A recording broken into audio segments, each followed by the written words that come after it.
Hello everyone, मैं सुशांत, स्वागत है आप सभी का लर्न वंस मोर चैनल में। आज के सेशन में हम सभी परसेंटेज से रिलेटेड काफ़ी अच्छे टाइप्स के क्वेश्चंस को करने वाले हैं, जो काफ़ी अच्छे लेवल्स के क्वेश्चंस को आज के सेशन में लिया गया। उम्मीद कर रहे हैं आप सभी को काफ़ी अच्छे से समझ में आएगा कि जो भी चीज़ें आज के सेशन में बताया जाएगा परसेंटेज से रिलेटेड। आप सभी जो भी फर्स्ट टाइम इस वीडियो को देख रहे हैं तो इससे रिलेटेड जो है ना, पहले भी कुछ क्लासेस ऑलरेडी करा दिया गया है। जैसे परसेंटेज का ये 6th क्लास है। बाकी सारा क्लासेस आपको इस वीडियो के डिस्क्रिप्शन में आप सभी को मिल जाएगा, जो भी क्लासेस है इससे रिलेटेड। तो चलिए स्टार्ट करते हैं फर्स्ट क्वेश्चन पे। और यहाँ पे जो फर्स्ट क्वेश्चन दिया हुआ है, एक चुनाव में जिसमें 2 उम्मीदवार हैं, 10% मतदाताओं ने अपना मत का प्रयोग जो है ना नहीं करता है। ध्यान से समझना है कि एक कोई भी इलेक्शन हो रहा है जिसमें 10% ऐसा मतदाता है जो अपना जो है ना वोट का कोई यूज़ ही नहीं करता है। तो ऐसा अगर ये जानना चाहे कि कितना परसेंट मतदाताओं ने अपना मत का प्रयोग किया, जब अगर टोटल तो अपने आप में कितना होता है 100%। अगर टोटल अपने आप में 100% होता है तो 10% मतदाताओं ने अपना मत का प्रयोग नहीं किया, तो किया कितना? तो 90% ऐसा व्यक्ति होगा जो अपना मत का क्या किया होगा, प्रयोग किया होगा। तो परसेंटेज जो है 90%, इस परसेंट के वजह से नीचे क्या आ जाएगा, डबल जीरो, 100 आता है। तो 0 0 जब कटा देंगे तो यहाँ पे इसका फ्रैक्शन कितना आ जाएगा, 9/10। यहाँ तक तो एक फ्रैक्शन आप सभी को प्राप्त हो चुका है। आगे अगर देखिए कि यहाँ पे फिर उसमें बोला जा रहा है, फिर से यहाँ पे बोला जा रहा है 10% जो है ना, यहाँ पे फिर से एक वैल्यू दिया हुआ है, 10% वोट डाले गए, ठीक है, वोट में से अवैध पाए गए। मतलब जो वोट उसमें डाला गया ना, उसमें से 10% वैलिड है ही नहीं। अगर टोटल वोट अगर 100% डाला गया है, फिर से यहाँ पे बात समझना है, अगर टोटल वोट 100% डाला गया, इसमें से जो है ना 10% वैलिड है ही नहीं, मतलब वैलिड है ही नहीं, तो जो वैलिड वोट का अगर हम बात करेंगे तो वो कितना हो जाएगा, 90%। और 90% का क्या मतलब है, 90/100, और ये भी 0 0 कट जाएगा। तो फाइनली इसका भी फ्रैक्शन क्या हो गया, 9/10।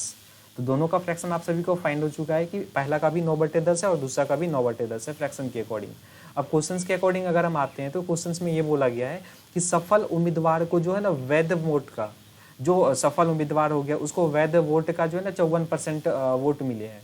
दैट मीन्स 54% वोट मिला है जो सफल हुआ है। तो जो असफल हुआ है उसको कितना मिलेगा, तो 100% में से इसे 54% मिल गया, तो बचा हुआ कितना रह गया, 46%। जो बचा रह गया वो कितना हो गया, 46%। ध्यान से समझना है यहाँ पे आप सभी को। बाकी ये तो स्टार्टिंग का आप सभी को 2 फ्रैक्शन फाइंड हो चुका है। अब यहाँ पे आप सभी को फाइंड करना है। ये बोला गया क्वेश्चंस के अकॉर्डिंग कि जो सफल हुआ ना उम्मीदवार, उससे जो है ना वैध वोट का, जो भी वैलिड वोट था उसका 54% मिला। तो कोई भी चीज़ अपने आप में 100% होता है। जब इससे 54% मिल रहा है जो सफल हो रहा है, तो जो हार रहा है, जो अप्रत्याशित विजेता जो है यहाँ पे, वो तो उसको 46%, क्योंकि दोनों मिलके तो 100% होगा आपस में। अब देखेंगे इसके अकॉर्डिंग ये कितने वोट से ये जीत रहा है। अगर हम 46 और 54 में दोनों में देखें तो यहाँ पे 8 का डिफरेंस है, मतलब 8% का। और 8% का क्या मतलब होता है, 8/100। तो यहाँ से आप सभी को एक और फ्रैक्शन मिल गया जो है 8/100। अब आप सभी को कैलकुलेट करना है इस सभी को बिल्कुल क्लियरली। देखिए आप सभी, यहाँ तक तो बिल्कुल समझ में आ चुका होगा, बिल्कुल बेसिक तरीके से आप सभी को बता दिया गया है।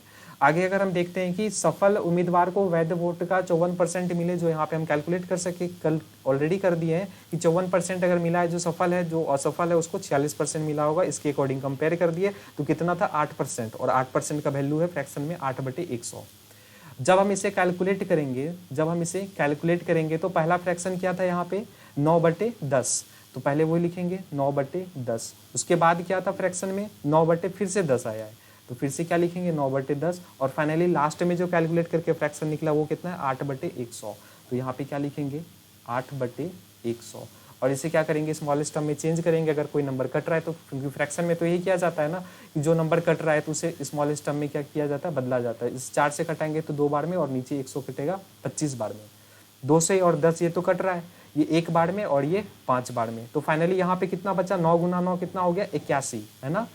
और नीचे कितना बचा, 25 × 5 125, 125 × 10 हो जाता है 1250, 1250। अब क्वेश्चंस के अकॉर्डिंग देखना है कि क्या चीज का वैल्यू आप सभी को दिया हुआ है। यहाँ पे जो है ना, सफल उम्मीदवार को वैध वोट का जो है ना 54% वोट मिले तथा वह 1620 वोट से जीत जाता है।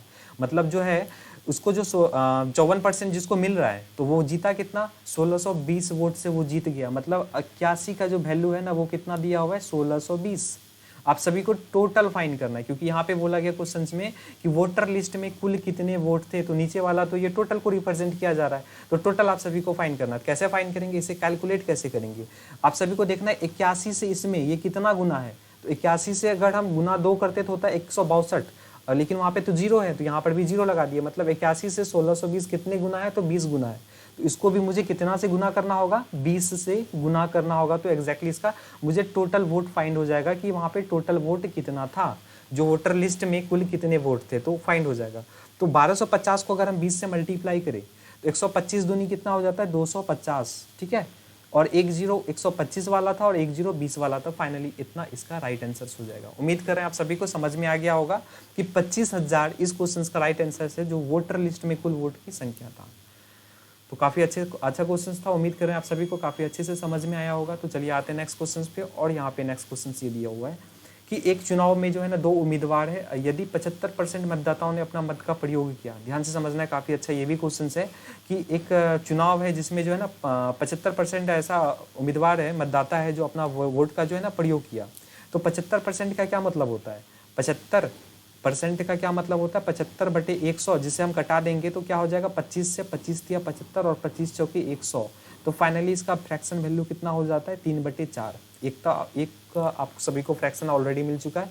आगे अगर क्वेश्चन में देखें तो यहाँ पे दिया जा रहा है मतदाताओं ने अपना मत का प्रयोग किया तथा उसमें से 2% मत अवैध पाए गए। मतलब टोटल अपने आप में 100% होता है, टोटल अपने आप में कितना होता है, 100%। इस 100% में ये बोला गया 2% जो है ना वो वैलिड है ही नहीं। तो 100% में 2% को अगर जब घटा देंगे तो कितना बचेगा, 98। तो 98% का फ्रैक्शन वैल्यू कितना हो जाएगा, 98/100। इसे स्मॉलेस्ट टर्म में चेंज करेंगे तो क्या हो जाएगा, 2 से ऊपर नीचे कटा देते हैं, 2 4 जा 8, 18 एंड 2 9 जा 18, और नीचे कटाएंगे तो ये हो जाएगा 50। दैट मीन्स इसका जो फ्रैक्शन आएगा वो है 49/50। तो दूसरा नंबर का फ्रैक्शन पता चल गया है। फ्रैक्शन में कितना है, 49/50। एक तो ये फाइंड हो चुका है आप सभी को, और एक ये फाइंड हो चुका है।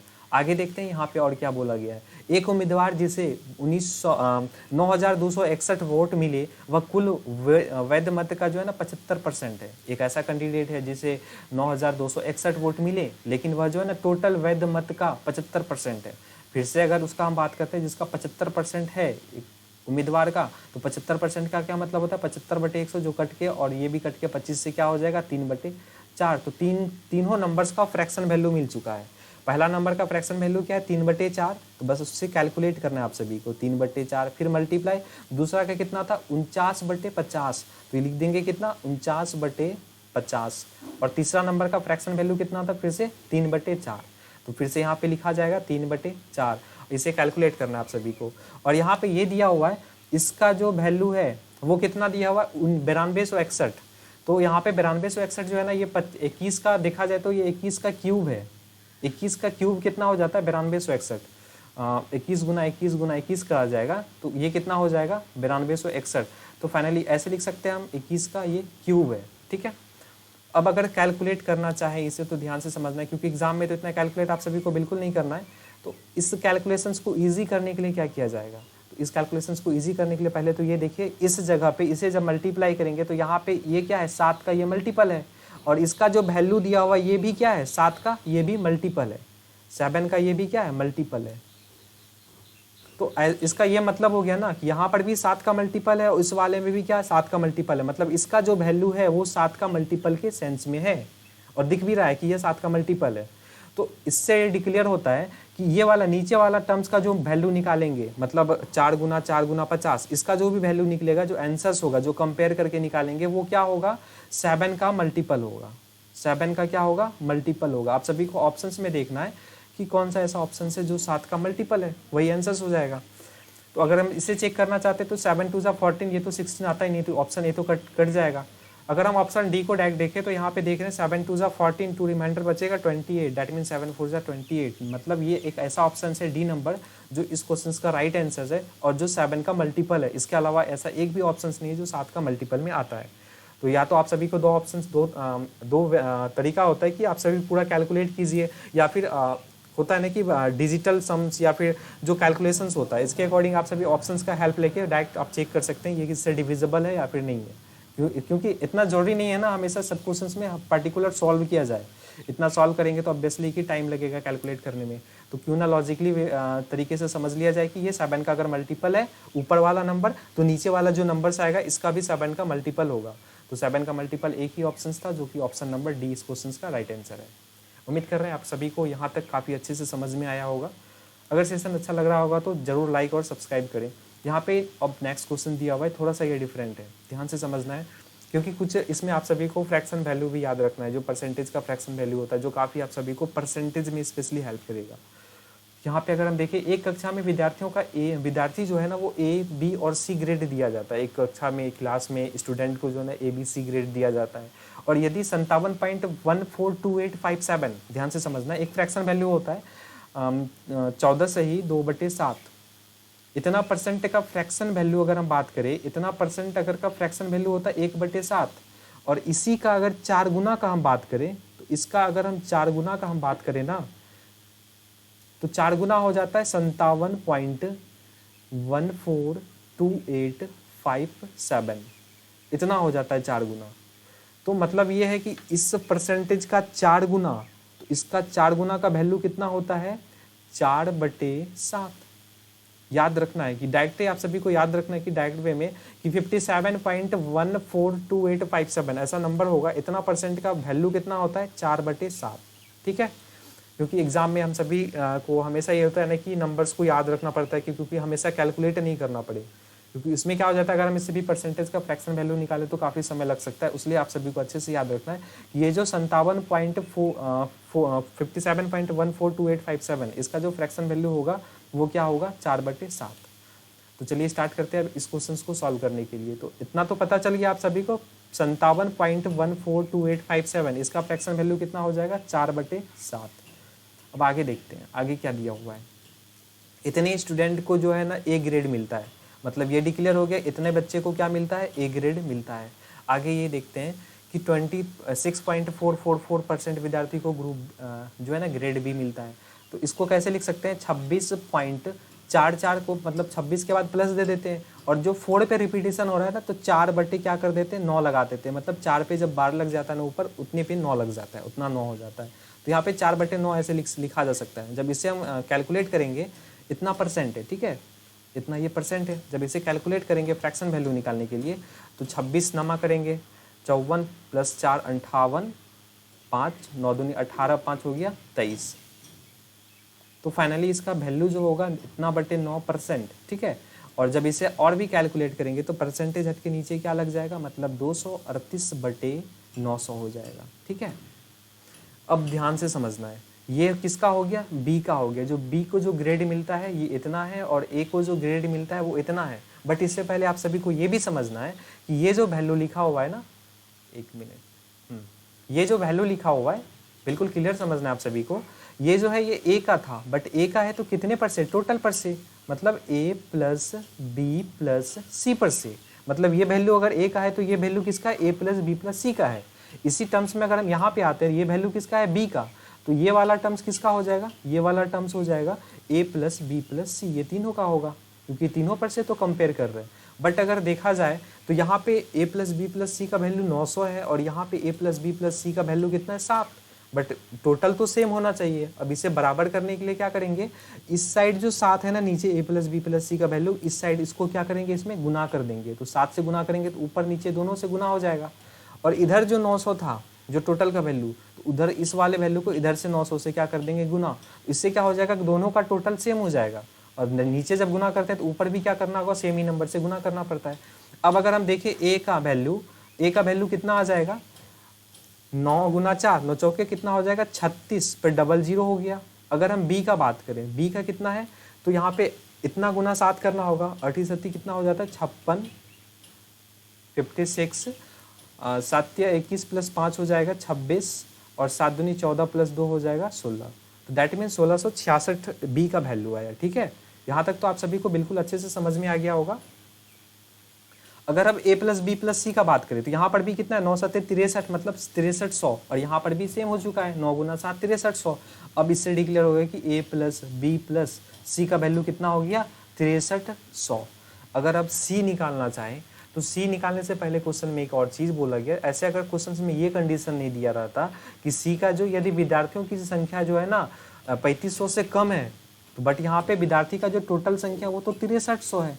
तो अभी तो मतलब इसको और भी कम करना होगा, मतलब मुझे उसको छोटा करना होगा। तो छोटा कैसे करेंगे, a + b को आपस में क्या कर लेंगे जोड़ लेंगे, और टोटल से क्या करेंगे कंपेयर कर लेंगे। तो a प्लस बी, इस दोनों को अगर हम जोड़ लेंगे, मेरा कहने का ये सेंस है, a प्लस बी बटे क्या कर लेंगे, a प्लस बी प्लस सी कर लेंगे। a प्लस बी को अगर हम जोड़ेंगे तो 3600 प्लस 1666, इस दोनों को जोड़ेंगे तो 6 और कितना हो जाएगा, 6 प्लस 6 12, 3 1 4 1 5 बटे कितना हो जाएगा 6300। ए प्लस बी प्लस सी का वैल्यू कितना है 6300। अब इसे स्मॉल स्टर्म में क्या करना है, कटाना है। तो यूनिट डिजिट पे यहाँ पे 0 है और यूनिट डिजिट पे 6 है, मतलब ये दोनों नंबर किससे कट जाएगा, 2 से कट जाएगा। जब इसे हम 2 से कटाएंगे तो क्या हो जाएगा, 2 से कटाएंगे तो 2 दूनी 4 12, 2 छक्के 12, 2 तिया 6 और 2 तिया 6। नीचे वाला नंबर्स को कटाएंगे तो 2 तिया 6, 2 एका 2 10, 2 पंचे 10 और 0। तो फाइनली ये मेरा टोटल है और ये मेरा किसका वैल्यू है, ए प्लस बी का वैल्यू है।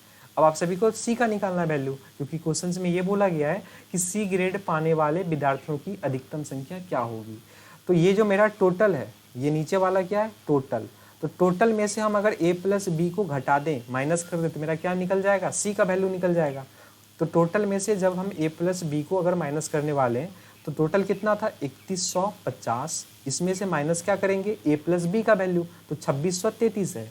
तो यहाँ पे क्या लिख देंगे, 2633 लिख के माइनस करेंगे तो 10 में 3 माइनस होगा 7, 4 में 3 माइनस होगा 1, 11 में 6 माइनस हो जाएगा, कितना हो जाएगा 5। तो दैट मीन्स कितना हो गया 517। इस क्वेश्चन का क्या हो जाएगा, राइट आंसर हो जाएगा, जो कि ऑप्शन नंबर किसमें है, ऑप्शन नंबर 1 ही है, जो कि that is option number C. उम्मीद कर रहे हैं यहाँ तक आप सभी को काफ़ी अच्छे से समझ में आया होगा। देखिए काफ़ी अच्छा क्वेश्चन था ये, बट आप सभी को काफ़ी ध्यान से समझना होगा, क्योंकि देखिए क्वेश्चंस में लॉजिकली चीज़ें तो बहुत चीज़ें दिया हुआ है, बट समझ के रखना आप सभी को काफ़ी इंपॉर्टेंट है। और जो इस क्वेश्चन का राइट आंसर है ऑप्शन नंबर सी। एक बार फिर से हम सभी आप सभी को बता देते हैं कि इस क्वेश्चन में क्या क्या किया गया। पहला चीज़ ये था कि ए बी सी जो ग्रेड दिया जाता है ना किसी कक्षा में विद्यार्थियों को, जिसमें से 57.142857% को ग्रुप ए ग्रेड ए मिलता है, तो इतना परसेंट का वैल्यू होता है फ्रैक्शन में 4/7। ठीक है, मतलब इतने को मिला क्या, ए ग्रेड। ठीक है, यहाँ तक तो बिल्कुल क्लियर है।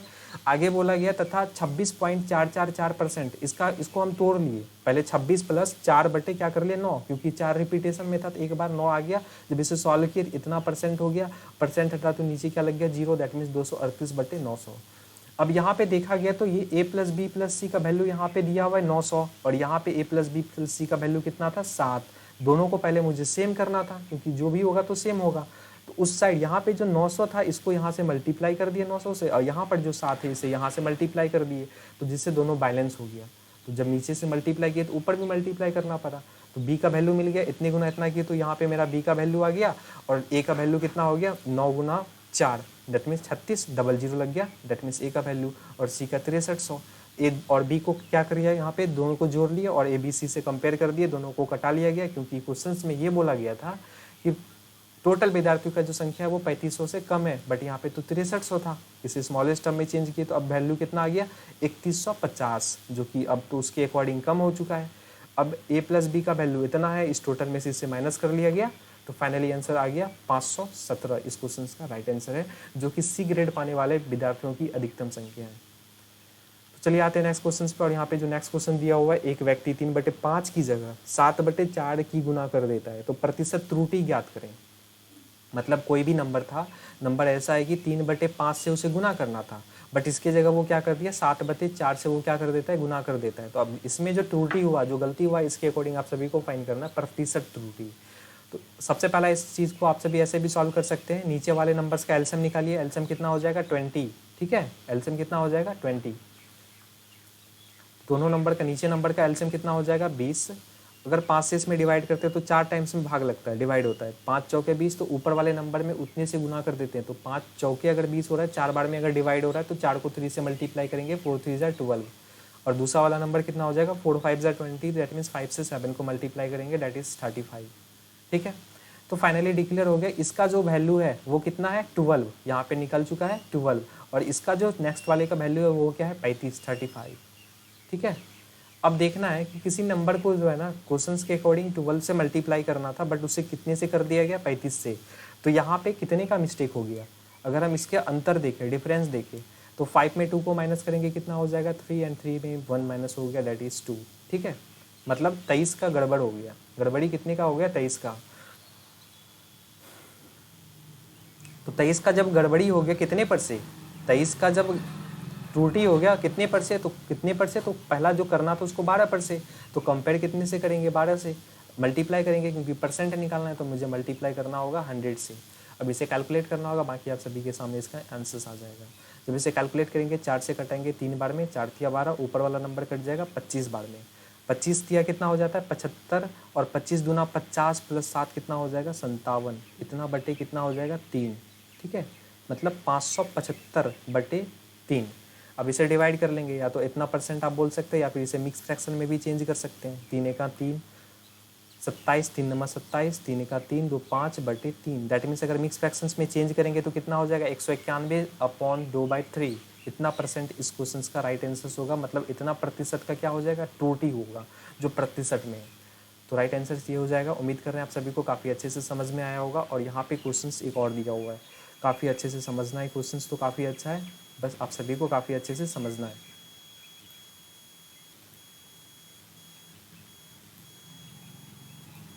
तो क्वेश्चंस के अकॉर्डिंग ये बोला जा रहा है कि एक वस्तु की कीमत जो है ना 4 पदार्थों से मिलकर बनी है। मतलब एक कोई वस्तु है, उसका जो प्राइस है ना वो 4 ऐसा चीज़ें हैं जिससे मिलकर बना हुआ है, ABCD, मतलब वो वस्तु का नाम भी डिक्लेयर कर दिया गया है कि वस्तु क्या क्या हो सकता है। यहाँ पे वस्तु ABCD का नाम डिक्लेयर कर दिया है, जिसका अनुपात क्रमशः, जिसका कीमत का अनुपात मतलब जो उसका वैल्यू है ना, उसका प्राइस जो है उसका रेशियो में दिया हुआ है। अगर हम देखें कि कितना है अगर इसके अकॉर्डिंग टोटल, तो 6 + 5 11 + 4 कितना हो गया 15 + 3 18। तो जो प्राइस था, जो उस वस्तु का जो प्राइस था टोटल कितना था, 6 + 5 11, 11 + 4 हो गया कितना 15 + 3 18। दैट मीन्स 18 इस जो प्राइस था उस टोटल वस्तु का। बट अभी थोड़ा सा चेंजेस कर दिया गया। अब क्या चेंजेस कर दिया है, आप सभी को क्वेश्चंस को पढ़ना है तभी आप सभी को समझ में आ गया। क्वेश्चंस में ये बोला जा रहा है यदि उसकी कीमत में क्रमशः मतलब एक बाय एक करके क्या किया, मतलब कुछ चेंजेस किया जा रहा है। पहला ये बोला कि 10% की वृद्धि किया, फिर 25% का कमी किया, फिर 30% का कमी किया, एंड लास्ट 40% का वृद्धि किया। तो यानी पहला वाला नंबर में 10% का क्या किया, वृद्धि कर रहा है। यहाँ 10% का क्या लिखा हुआ है, वृद्धि। तो पहला वाला नंबर क्या है 3। तो अगर हम 3 में 10% का वृद्धि करेंगे तो देखिए डायरेक्ट कैसे निकाला जाएगा, 3 को 10 से गुना करेंगे, 3 को 10 से गुना करेंगे, उसे 100 से भागा देंगे, दैट इज 0.3 निकलेगा। ठीक है, इतना परसेंट का क्या हो जाएगा, वृद्धि। जब इसे कैलकुलेट करेंगे तो कितना हो जाएगा 0.3। एक तो पता चल गया आप सभी को। अगर दूसरा नंबर का बात करते हैं, दूसरा नंबर क्या है 4। ये दूसरा नंबर क्या है 4। 4 में क्या हो रहा है 25% का कमी हो रहा है। 4 का 25%, 25 चौके होता है 100, 100 को 100 से भाग देंगे, डैट मीन्स 1 का क्या हो रहा है, कमी। तो दूसरे वाला नंबर में कमी कितना हो रहा है, 1 का तो कमी हो रहा है, उसलिए माइनस क्या कर दिए 1। ठीक है, आगे देख रहे हैं, फिर लिखा हुआ है 30% का कमी, मतलब फिर से यहाँ पे क्या लगने वाला, माइनस, कमी के अकॉर्डिंग।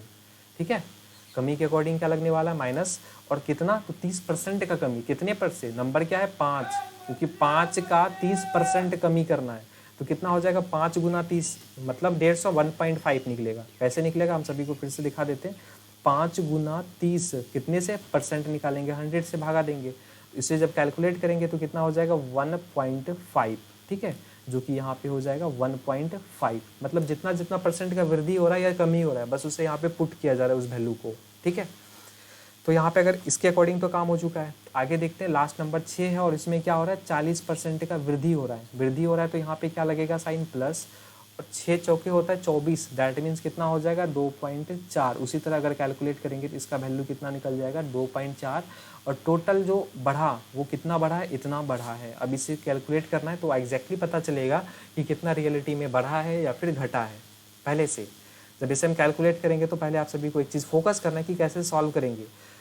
एक चीज़ आप सभी को हमेशा याद रखना है कि जो प्लस साइन वाला वैल्यू है, जितना भी वैल्यू होगा सभी को सेल्फ ऐड कर लीजिए, मतलब आपस में आप सभी जोड़ लीजिए, मतलब सेम साइन का, चाहे वो माइनस वाला हो या फिर प्लस वाला हो। पहले अगर हम देखें प्लस वाला नंबर, ये नंबर प्लस में है और ये नंबर प्लस में है, तो दोनों को आपस में पहले क्या कर लेंगे, ऐड कर लेंगे। तो 2.4 और 0.3 इस दोनों को जोड़ेंगे तो कितना हो जाएगा 2.7। ठीक है, 2.7। अब माइनस वाले को एक साथ जोड़ लेते हैं। तो माइनस वाला नंबर कौन कौन सा है, एक था 1.5 और 1, तो दोनों को जोड़ेंगे तो कितना हो जाएगा, 1 और 1 2, माइनस का साइन लगा देंगे और 2 पॉइंट कितना हो गया 5। जब इसे कैलकुलेट करेंगे तो हमेशा इसी तरह कैलकुलेट करना है, सेम साइन को आपस में जोड़ेंगे, उसके अकॉर्डिंग क्या कर लेना है, साइन लगा देना है। तो माइनस वाले को आपस में जोड़ लिया, उसके अकॉर्डिंग साइन लग गया, तो कितना हो गया 2.5। इससे सॉल्व करेंगे तो कितना हो जाएगा 2.7 में से 2.5 को माइनस करेंगे तो कितना हो जाएगा 0.2। मतलब इतने का क्या हो रहा है, वृद्धि हो रहा है। अब क्वेश्चंस के अकॉर्डिंग आते हैं, यहाँ तक तो बिल्कुल क्लियर हो चुका होगा आप सभी को। अब क्वेश्चंस के अकॉर्डिंग आते हैं, अब सब समझना है आप सभी को क्या करना है जो क्वेश्चंस में बोला जा रहा है। तो क्वेश्चंस में ये बोला जा रहा है कि तो उसकी कीमत में कितना प्रतिशत का बदलाव आएगा। पहले कितना था 18, लेकिन अभी क्या हो रहा है कि 0.2% का क्या हो रहा है, वृद्धि हो रहा है, इंक्रीमेंट हो रहा है। तो 0.2% का वृद्धि हो रहा है, कितने पर से 18 पर से। परसेंट निकालेंगे, 100 से क्या करेंगे गुना, ठीक है।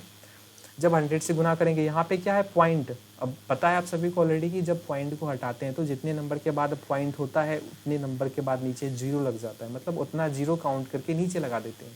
अब हम जीरो और जीरो कट गया, क्रॉस हो गया, 2 से कटाएंगे तो ये 1 बार में, और नीचे क्या हो जाएगा 9। तो फाइनली अगर हम कितना बचा यहाँ पे 10/9, जब इसे डिवाइड करेंगे तो क्या हो जाएगा 1.11%, जो कि एक ही ऑप्शन है, that is option number A. उम्मीद कर रहे हैं आप सभी को काफ़ी अच्छे से समझ में आ गया होगा। बाकी इसमें कैलकुलेशंस वाला पार्ट था, बिल्कुल ईजी वे में आप सभी को सॉल्व करना है। तो यहाँ तक आप सभी को बिल्कुल अच्छे से समझ में आ चुका होगा। तो चलिए आते हैं नेक्स्ट क्वेश्चन पे, और यहाँ पे जो नेक्स्ट क्वेश्चन दिया हुआ है ये ताज़ा अंगूर में 80% क्या है, पानी है। मतलब यहाँ पे 2 टाइप्स का चीज़ें दिया हुआ है ना, कि एक ताज़ा अंगूर है और एक सूखा अंगूर है, ठीक है। तो ताज़ा अंगूर में ये दिया हुआ है 80% पानी है, और सूखे अंगूर में 10% पानी है।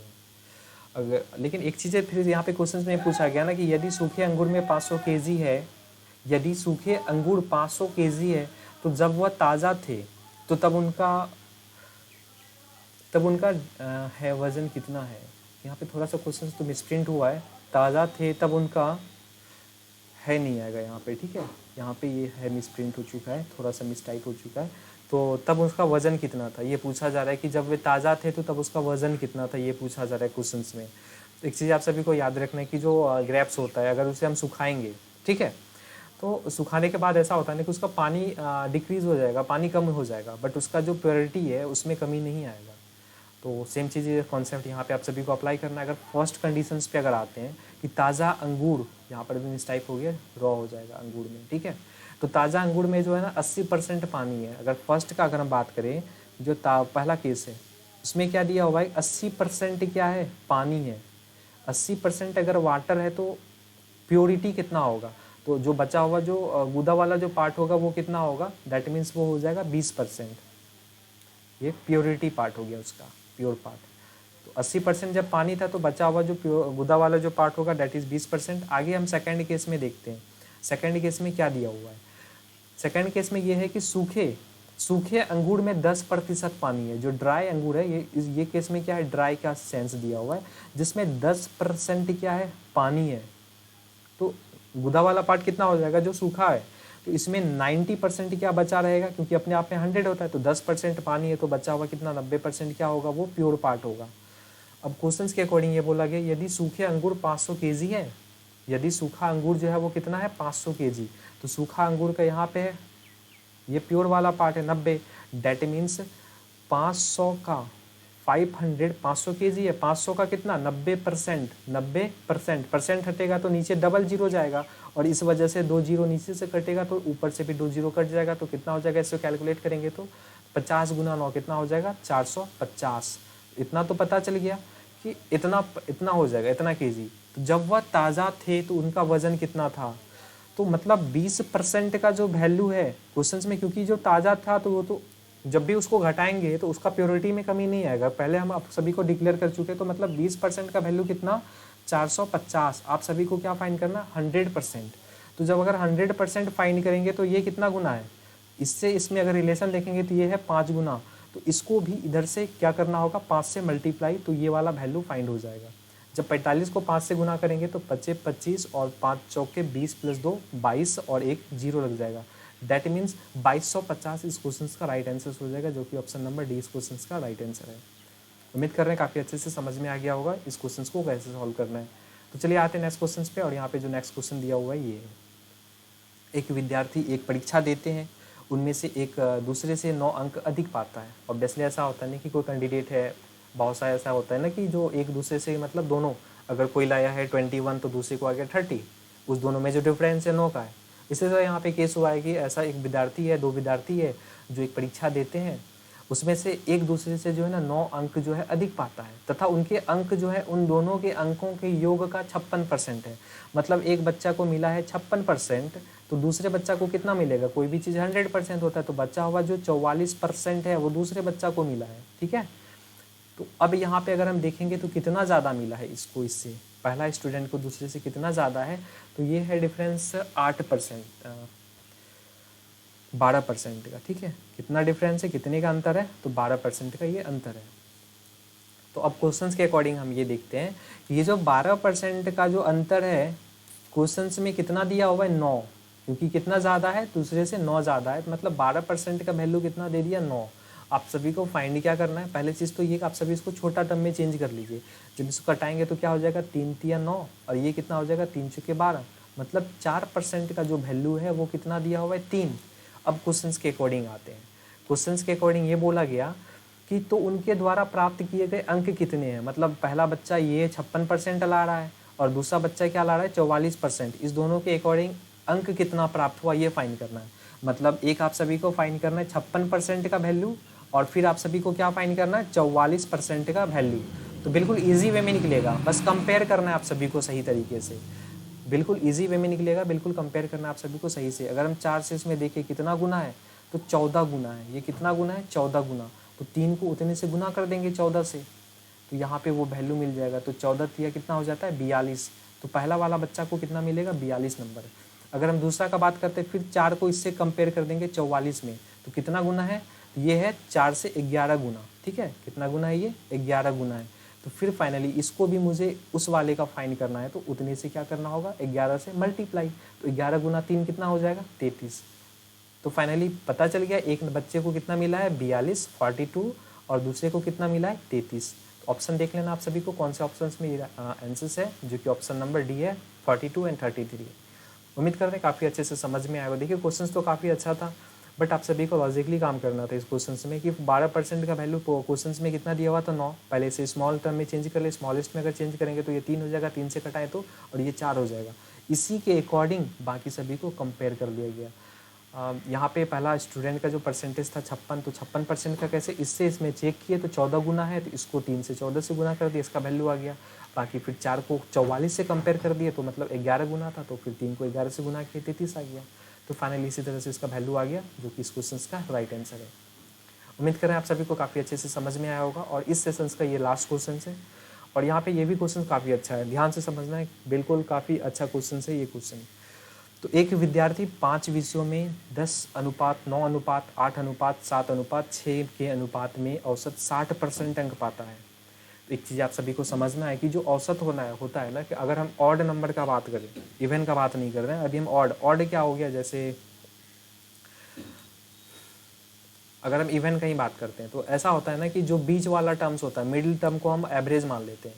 जैसे इस कंडीशन में तो बीच वाला टर्म कौन सा है, यहाँ पे टोटल नंबर है 6, 1 2 3 4 5, सॉरी यहाँ पे टोटल नंबर है 5। तो ये बीच वाला जो टर्म है ना, ये क्या हो जाएगा, औसत। और 8 जो हो गया ये औसत, और औसत में परसेंटेज कितना दिया हुआ है, 60% अंक पाता है। मतलब ये है कि 60% का जो वैल्यू है क्वेश्चंस के अकॉर्डिंग वो कितना है, 8। क्योंकि जो बीच वाला होता है, सपोज हम कोई भी नंबर लेते हैं, कोई भी नंबर सपोज है 7 3 7 8, ऐसा ऐसा कुछ भी होता है ना नॉर्मली नंबर। तो अगर जो सपोज हम 5 नंबर का कोई नंबर देते हैं, तो X Y Z A B C ऐसा कोई नंबर चलता है, ठीक है, C हट जाएगा क्योंकि 5 का अगर हम बात करते हैं। तो इसमें क्या हो जाता है ना कि जो बीच वाला है, बीच वाला टर्म्स कौन सा हो गया, Z। तो इस सभी का औसत कौन सा हो जाएगा, Z। बस यही चीज़ आप सभी को समझाना चाह रहे हैं कि जो मिडिल पोर्शन होता है ना, वो क्या हो जाता है, एवरेज के सेंस में आ जाता है। बाकी हम सभी इसके अकॉर्डिंग जो थ्योरी है, जो भी कॉन्सेप्ट में आप सभी को एवरेज चैप्टर में ऑब्वियसली बताऊंगा, बट अभी परसेंटेज के अकॉर्डिंग आप सभी को ये समझ के रखना होगा कि जो एवरेज है इस वाले कंडीशंस के अकॉर्डिंग, जो बीच वाला टर्म्स होता है दैट मीन्स 8 है, ठीक है। मिडिल पोर्शन क्या है, 8, दैट मीन्स 60% का जो वैल्यू है वो है 8। अब क्वेश्चन के अकॉर्डिंग समझना है कि जो टोटल स्टूडेंट है ना, उत्तीर्ण होने के लिए मतलब पास होने के लिए 45% अंक है। सभी बच्चे को लाना है 45%, तभी वो पास होगा, अदरवाइज फेल हो जाएगा। तथा प्रत्येक विषय के अधिकतम अंक, मतलब सभी सब्जेक्ट में मैक्सिमम जो अंक है वो क्या है, सेम है। तो जब सभी सब्जेक्ट में मैक्सिमम अंक सेम है तो मिनिमम अंक भी तो सेम है, मतलब पास वाला अंक भी सभी में 45% चाहिए। तो अब ये पूछा जा रहा है कि तो वह बच्चा कितने विषय में पास हुआ था। तो अगर हम देखें कि 10 है, 9 है, 8 है, 7 है, 6 है, अनुपात है, तो अगर हम सबसे छोटा वाला को अगर हम सिर्फ चेक कर ले कि अगर ये छोटे वाले में अगर वो पास होगा जिसमें सबसे कम लाया हुआ है, अगर इसमें अगर पास है तो बाकी सभी में तो पास होगा। तो सबसे छोटा वाला यहाँ पे रेशियो क्या है, 6 है, 6 है, ठीक है। तो हम 6 का देखते हैं कि कितना आता है वैल्यू। अगर हम 6 का निकालना चाहें तो फिर आप सभी को फाइंड करना है कि ये इसके अकॉर्डिंग कितना होगा। हम इसे चेंज करके भी लिख सकते हैं। मेरे कहने का ये सेंस है, 8 का जो वैल्यू है वो है 60%, है ना। आप सभी को क्या फाइंड कर लेना है, क्वेश्चंस के अकॉर्डिंग 6 का वैल्यू फाइंड कर लेना है, ठीक है। अगर हम देखें इसे अगर सॉल्व करना चाहे तो इसे कैसे करेंगे, 60 गुना 6/8 इसे कैलकुलेट करेंगे। जब इसे कैलकुलेट करेंगे तो किस तरीके से कैलकुलेट करना होगा, देखिए कैसे किया गया। ये 6 60 से क्या हो गया गुना, और 8 क्या हो गया नीचे आ गया, बस वही चीज़ यहाँ पे लिखा गया। जब इसे कटाएंगे डिवाइड करेंगे तो 2 से कट जाएगा, 2 चौके 8, और ये कट जाएगा 2 तिया 6, और 4 से 60 कितने बार में कटेगा, 15 बार में, 15 चौके 60 होता है। तो 15 गुना 3, 15 गुना 3, 15 3 से कितना हो जाएगा 45%। मतलब जो सबसे कम जिसमें नंबर था उसमें भी ये 45% ला रहा है। मतलब जब ये 6 वाले नंबर में 45% वो ला रहा है, दैट मीन्स पास है, तो सारा नंबर तो 6 से बड़ा है, ऑब्वियसली कि वो सारे विषय में क्या होगा, पास होगा। तो फाइनली से डिक्लेयर हो गया कि टोटल सब्जेक्ट अगर 5 है तो पांचों सब्जेक्ट में वो जो है ना स्टूडेंट क्या है, पास है। क्योंकि अगर जब सबसे कम वाले में अगर वो 45% ला रहा है, डैट मीन्स वो सभी सब्जेक्ट में 45 से अबव लाएगा। तो फाइनली से डिक्लेयर हो गया कि जो सारे सब्जेक्ट में वो 45 से अबव होगा, तो फाइनली वो सब पांचों सब्जेक्ट में वो पास है। उम्मीद कर रहे हैं आज के सेशन में काफ़ी अच्छे से क्वेश्चंस जो भी बताए गए आप सभी को काफ़ी अच्छे से क्लियर हो गया होगा। अगर अच्छे से समझ में आया होगा तो ज़रूर उसे शेयर करें। मिलते हैं आप सभी के साथ नेक्स्ट सेशन में परसेंटेज के और भी इंपॉर्टेंट क्वेश्चंस के साथ। तब तक के लिए बाय, टेक केयर।